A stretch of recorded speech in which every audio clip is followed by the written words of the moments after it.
Station Ghanpur నియోజకవర్గ అభివృద్ధి కోసమే కాంగ్రెస్ తో కలిసి పనిచేస్తున్నట్లు ఎమ్మెల్యే కడియం శ్రీహరి తెలిపారు. రేవంత్ రెడ్డి సహకారంతోనే అనేక అభివృద్ధి పనులు జరుగుతున్నాయన్నారు. కేసీఆర్ ప్రభుత్వంలో 36 మంది ఎమ్మెల్యేలు పార్టీలో చేర్చుకున్నారని గుర్తు చేశారు. వారిలో 2 మంత్రులు కూడా చేశారని శ్రీహరి అన్నారు. అప్పుడు బీఆర్ఎస్ లో చేరిన వారెవరూ రాజీనామా చేయలేదన్నారు. ఆ పార్టీ అగ్రనేతలకు ఇప్పుడు విలువలు గుర్తొచ్చాయా అని ప్రశ్నించారు ఎమ్మెల్యే కడియం శ్రీహరి.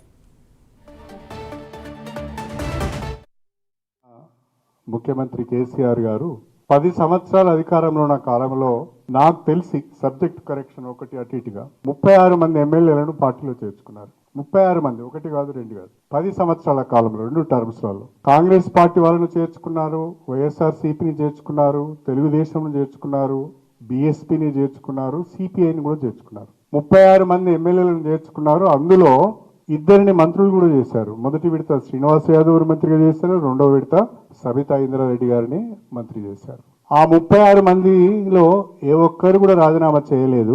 ఆ 36 మందిలో ఏ ఒక్కరు కూడా డిస్క్వాలిఫై కాలేదు. కానీ ఈరోజు ఆనాడు రాజకీయ వ్యవస్థనంతా సర్వనాశనం చేసి భ్రష్టు పట్టించిన కేసీఆర్ గారు ఈరోజు ఫామ్ హౌస్ కు పరిమితం అవుతున్నాడు.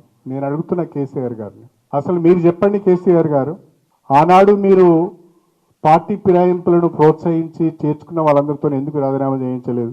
ఆనాడు లేని రాజకీయ విలువలు, ఆనాడు లేని నైతిక విలువలు ఈ రోజే మీకు గుర్తుకొచ్చినాయా?